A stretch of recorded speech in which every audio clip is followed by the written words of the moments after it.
Olá, meus amores, sejam bem-vindos e bem-vindas a mais uma aula da professora Vanessa. Família, eu gostaria de agradecer a participação, o apoio e a parceria na realização dessas atividades, tá bom? Então, meus amores, vamos começar o nosso dia de uma forma bem divertida, com uma música junina. E eu queria convidar vocês aí de casa a me acompanhar batendo palminhas. Vamos comigo? Família, me ajuda, tá bom?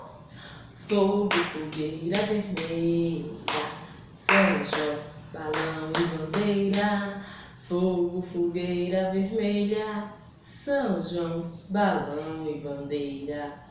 Ai meu Deus, que época animada aqui, junta a criançada e todo mundo vai brincar.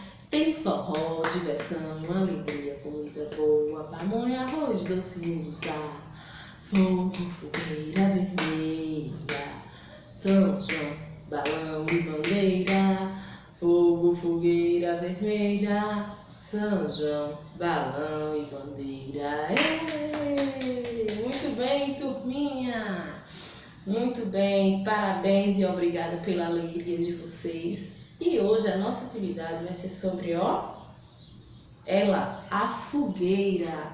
A nossa amiga fogueira, ela é considerada como o símbolo do São João. O que é isso? Quando a gente fala em junho, quando a gente fala em festas juninas, nós lembramos de enfeites, enfeitar a nossa casa com bandeirinhas, com balões, mas principalmente a fogueira, porque ela é muito importante.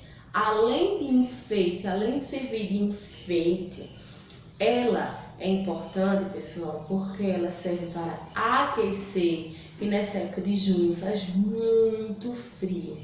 E também ela servia, hoje não é mais usada, mas antigamente a fogueira ela era usada para cozinhar os alimentos. Então, por isso que ela é muito importante. Então, hoje nós vamos fazer uma atividade bem bacana sobre a nossa amiguinha. Então, a gente vai dar tchau para nossa amiguinha fogueira. Até logo, amiguinha!